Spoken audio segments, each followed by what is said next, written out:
It gets little attention, but it is so important.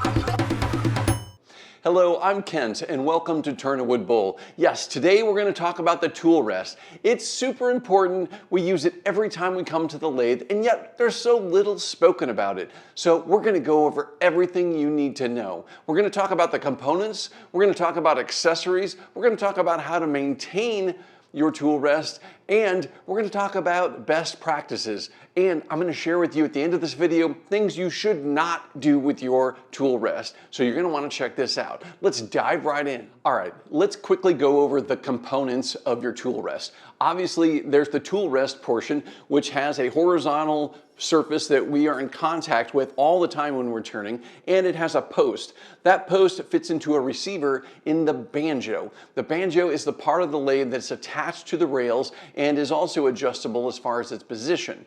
That's what our tool rest sets in. And they each have locks. There's a locking screw for the tool rest and there's a locking mechanism for the banjo. Now, I have no idea why they call it a banjo. I've looked it up and researched it, and maybe somebody out there has a better idea, but I haven't found any definitive reasons why it's called a banjo. But the portion that the tool rest sets inside is called the banjo. How do I use the tool rest? And this is the question I get most often is, when do I move the tool rest, or when do I change the height of the tool rest? How do I know? Well, here's the biggest takeaway from this video. If you remember nothing else, remember that we adjust the tool rest height based on the tool that we're using. And we want the tool to be cutting at the center line of our turning. So if you have a blank on the lathe and you mark the center of that, that's our center line. So if you imagine a line coming off of that, that's our center line. Now you might be thinking, well, okay, great. Now I can just move the tool rest up to the center and match the center line. No, you don't want to do that. You want the cutting edge of your tool to be on the center line, which means we actually have to have the tool rest below the center line so that the space underneath our cutting edge is supported by the tool rest, but our cutting edge is actually on the center line. Now, that means that our height is going to change based on the tool that we use. If we're using a really thin scraper, it doesn't require much distance, but it still needs to be dropped a little bit from that center line. If we have a great big bowl gouge, like a 3/4 inch bowl gouge, we have to drop the tool rest significantly to get down to where the tool cutting edge is on the center line. That's for cutting. If you're scraping, now for instance, if you're using a round nose scraper, and I've got a video all about this, you're going to check this out, and it's really important to understand, when you're using a round nose scraper and you're scraping, say, the inside of a bowl, what you actually want to do is you want to bring the tool rest above the center line so that your tool is angled down. The round nose scraper is pointed down so that the cutting edge of the scraper is actually still on the center portion of the bowl, but your tool rest is up a little bit. Now, why would you want that? Well, when you're inside the bowl and you're scraping, if you get a nasty catch and you're in horizontal and you get a nasty catch, you can just tear the whole side of the bowl off. But if you're angled downward with your round nose scraper and you get a little bit of a catch, that catch is most likely going to just deflect off of the scraper and you won't ruin your bowl. So that's why when we're scraping inside of a bowl, or if you're scraping anywhere, it's a good idea to bring the tool rest up above the center line just a little bit so that your tool's angled down. Now, here's another example of why I'm always changing the height of the tool rest. When I'm doing shear scraping, I actually lower the tool rest dramatically low sometimes because I'm angling my bowl gouge at a 45-degree angle and I'm shear scraping the side of the bowl, which is like shaving. So when I drop the handle, that brings the tool that's contacting, the part of the tool that's contacting the bowl up a lot higher. So I actually have to lower the tool rest. So 80 to 90% of the time, you just want to keep the tool rest position so that your cutting edge is on the center line. There are the occasions when you're doing scraping that you want to raise the tool rest so that your scraper is angled downward. And when you're doing shear scraping, you want to drop that tool rest so that you can get the nice 45-degree angle so that you're scraping that surface really, really delicately, but you're well supported. Now, I've got a video all about shear scraping too. You're going to want to check that out. So just keep in mind that the height of the tool rest is changing all the time. All right, so we've covered height, But what about the distance to the work that you're doing? Well, we want to keep the tool rest as close as possible. We don't want it so close that it's almost rubbing the surface. And if you've got a bevel edge on your tool, you might not have good support, or the tool might be slipping off the edge if you have it too close. But we want it a decent distance away from that turning so that the bottom portion of your tool is well supported along the tool rest. What we don't want is we don't want the tool rest to be really far away from the turning, where all of a sudden now the blank, or whatever you're turning, the bowl, starts getting leverage against you. So you really have to fight it, and you're basically working a seesaw because the tool rest is way down here. We don't want that. We want support up near the very top cutting edge of the tool.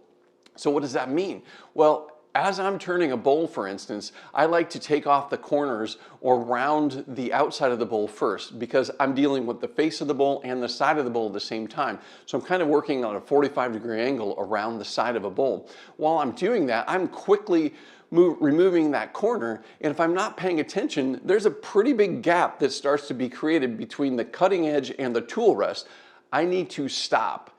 I need to stop the lathe, and I need to move the banjo closer to the turning piece so that I'm well supported up near the cutting point. If I continue doing that for long, all of a sudden, if I get a catch, there's a lot of energy in that blank that's going to start leveraging the tool, and I'm going to lose control of it. So we don't want to be extended very far over the tool rest. One other thing to know about positioning the tool rest is that you want the banjo lined up with the tool rest to give it the most support. What we don't want is we don't want the banjo angled off at some strange angle and the tool rest angled at another strange angle, because we're adding different physical forces that make it difficult. Now, this mainly pertains to when you're roughing out a large bowl blank. You have a lot of energy in the lathe and the blank turning, and if you get a nasty catch and that energy gets transferred down to the tool rest, down into the banjo, and you have the banjo and the tool rest at odd angles, you could potentially break the banjo or the tool rest, and we don't want that. So what we want to do is we want that energy to be concentrated in the center of the tool rest, so it goes down the tool rest post directly into the banjo, which is positioned underneath it, and it's supporting the tool rest thoroughly. So just keep in mind that the tool rest is going to be moved all the time. The height, the location of the banjo and the tool rest, and the positioning of the banjo underneath the tool rest to support it. Okay, what accessories are there? Well, I don't know if you call them accessories. They're actually optional tool rests that you can get. Now, this is a long J tool rest that has the ability to get down deep into larger bowls. I use this pretty frequently. There are inside curved tool rests, which are really nice if you need to reach down into a curved bowl. And this is so that we can get that supported tool rest closer to where the gouge is engaging the bowl itself. There's also an exterior tool rest, which goes down the outside curve of a bowl. This is pretty specific because you kind of need a bowl, or need to be turning bowls that are roughly this shape and this diameter. If you're doing something much larger, this doesn't fit so well. So this one I probably use the least. I use this one pretty frequently, and I use the J extended tool rest pretty frequently as well. Now, I don't know if I would call those accessories. They're actually additional optional tool rests which you can purchase for your lathe. Now, something that's really important to know is your post diameter. The diameter of the post in your tool rest, mine is a standard, what they call a standard post, which is 1 inch. There are other post diameters, typically for smaller lathes, that can be 5/8 of an inch or 3/4 of an inch. So you need to measure that and make sure that you're purchasing a post that matches your specific lathe and your banjo. And you also want to make sure that the height is proper for your lathe. Some larger lathes have beds that are really low compared to the headstock, so you might need a longer post or you might need a shorter post. So just be aware of those when you're ordering an additional tool rest. Now, another accessory that's available out there are collars. There are set collars that can go up on the post, and you have a set screw and you can set them. The nice thing about that is if you're using pretty much one tool and you want to return to that height all the time, then that might work well for you. But as I described earlier, My tool rest moves a lot, especially when I'm shear scraping, because I have to drop that down. And if I'm scraping, I bring it up. So a collar for me doesn't work so well. I haven't found an absolute need for those. But again, if you're turning one thing all the time and you're trying to consistently get this tool rest back into a location, a collar for the post on your tool rest might be a good idea. But I just don't use them myself, but it doesn't mean there's not anything wrong with that. If it works for you, then use one. Another accessory that is actually pretty useful, especially if you're moving from a smaller lathe to a larger lathe that has a standard post, there are adapters available. You can get an adapter for a smaller post tool rest and make it fit into your larger banjo. So if you've purchased a new lathe and you have a 1-inch standard post size like I do, but you have another lathe and you've got that nice little tool rest that you love so much and it works really well, but it's a 5/8 inch post, for example, you can actually get an adapter or a bushing that would fit down into your banjo, and you can put your smaller tool rest into that space. So that's another accessory that's available. How do I maintain my tool rest? Well, the biggest thing to maintain with the tool rest, first of all, is keeping it clean. And the main thing that starts becoming a problem is the bottom side of the banjo will start getting gunked up. So it's a good idea to stop periodically, clean off the rails on your bed, and clean the bottom side of your banjo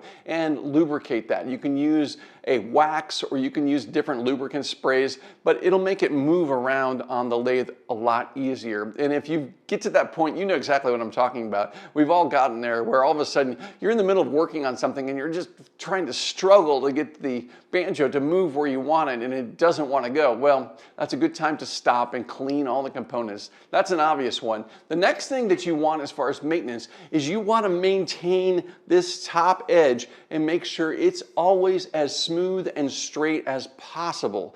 What do I mean by that? Well, there should be no imperfections in this edge.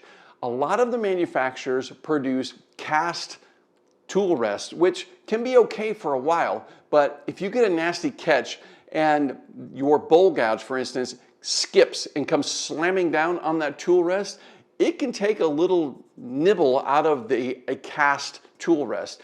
This particular tool rest and the ones I have linked below this video are made by Robust Tools, and they are robust, which the name is appropriate, but they have a hardened steel bead edge on the top of them that is welded to the rest of the tool rest, and I absolutely love them. Now this one came with my lathe, which of course I just used it and I kind of fell in love with it because it works so well. They make these and you can get them for your lathe as well. So again, check out that description. All of the different shaped tool rests, as I mentioned earlier, are also available there.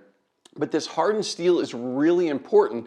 It is almost impossible to nick this up or create dings in it. Now, what's the big deal? You have a tool rest that's got a couple little nicks or dings in it. Now remember, when we're turning, we're not using our hands and our arms, and we're not keeping the bowl gouge in one place. We are moving that bowl gouge across the tool rest, and we want to do that by shifting our body weight. I've got a video on that you're going to want to watch after this because it's super important to realize stop using your hands and your arms and shift your body weight instead. But that requires us to glide across the tool rest nice and smooth.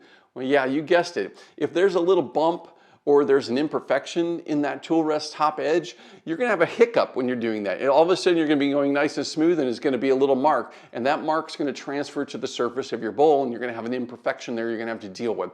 You can fix this. It's not a huge problem if it's a minor imperfection. What you wanna do is you wanna take a metal file and actually file that edge and make it perfectly smooth. If the tool rest has a bunch of dings in it and you're not able to file that smooth, you really need to get a new tool rest because you're going to have all kinds of troubles making nice smooth passes on an imperfect tool rest. So maintaining your tool rest edge is super important. Again, this is hardened steel. All of the tool rests that I'm recommending below are hardened steel. I've never done anything to them. Sometimes I'll get a little bit of finish on them, so there'll be a little bit of gunk. So I'll take a little steel wool and just clean them up. But I've never had dings or divots taken out of them. They're always nice and smooth. I just have to clean that surface occasionally, and these work really well. I'm going to share with you best practices to do with your tool rest. The reverse of this are things you should not do while using your tool rest. Number one is do not move your tool rest while the lathe is still running. Now, I try to be a really good example for you guys, and I've occasionally moved my tool rest with the lathe running.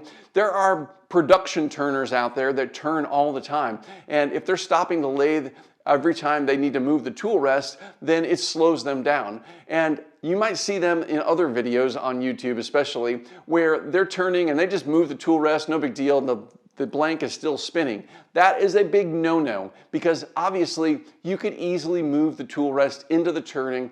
You can cause a catch, you can break your tenon, you can have all kinds of problems, you can get hurt doing that. So get in the practice, best practice of turning the lathe off, move your tool rest, set the tool rest, and then restart your lathe. It's the best way to go, and it's going to help you from having accidents. The next best practice goes hand in hand with the first one. Before you turn that lathe on, take your blank and spin it by hand.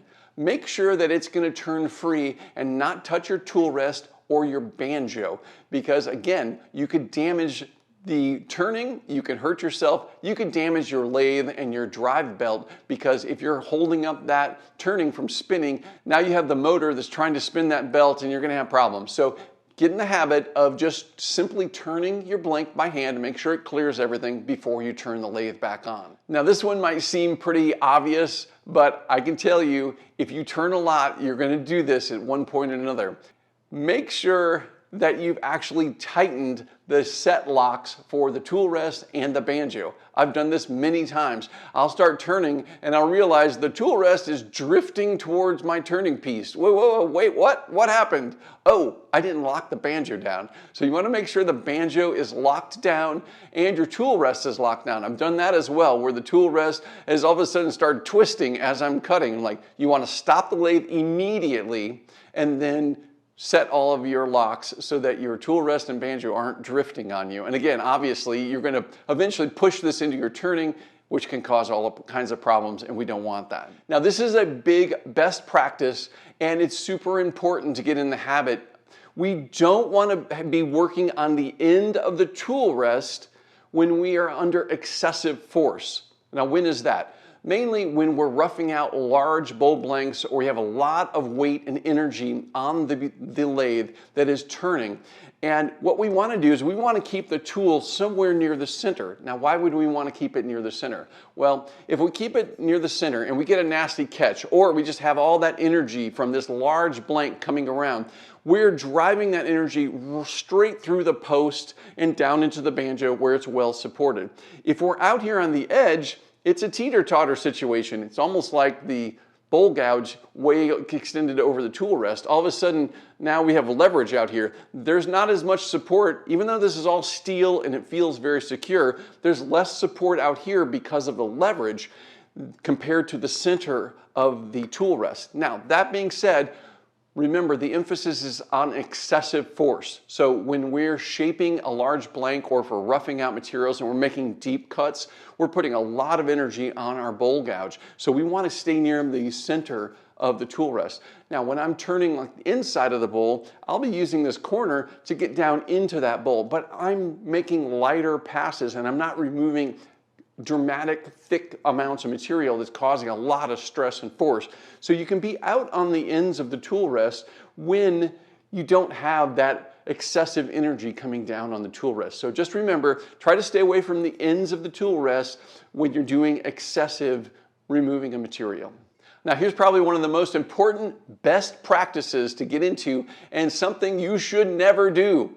That is, do not put your hands over or beyond the tool rest. Keep your hands and your body behind the tool rest at all times. Getting in the habit of staying behind the tool rest is going to keep you and your body safe. You obviously don't want your hand, your fingers, or your arm, or any part of your body extending beyond the tool rest and having the opportunity to get caught in the turning. Now, this is especially true when we're turning something that's not round. If we have a square blank, like I did in this particular video, those corners are coming around and you can get hurt dramatically by getting hit with one of these corners that are spinning. So you really want to stay behind your tool rest. Even if it's a round piece, Keep your body behind the tool rest at all times. Another thing that you see other turners doing occasionally is touching the surface of their turning while it's still turning to see if it's smooth. Don't do that. Again, if you're a production turner, you've been turning all your life, and you have the experience of knowing exactly what's happening with the turnings you're doing because you've done thousands of them, yeah, maybe you can get away with that, but even then, you're putting yourself at risk. If you need to check your piece, stop the lathe and then check it. Don't try to touch your turning while it's turning, and keep your whole body and everything behind that tool rest, and you're going to be a lot safer. So the tool rest moves around a lot, and there's a lot of things that we need to know about it. It's a very simple portion of the lathe, but it's important to know how to utilize it best and how to be safe when using the tool rest. I hope you've enjoyed this video. If you have, please click that like button and leave me a comment below. Let me know if there's anything you picked up or any of the best practices that maybe you are or aren't doing currently. And remember, check out my website, turnawoodbowl.com. Over there, I've got everything you need to know about turning wood bowls, including online courses that you can start right now. So go check it out, turnawoodbowl.com. All right, guys, thank you so much for watching. And as always, until next time, happy turning.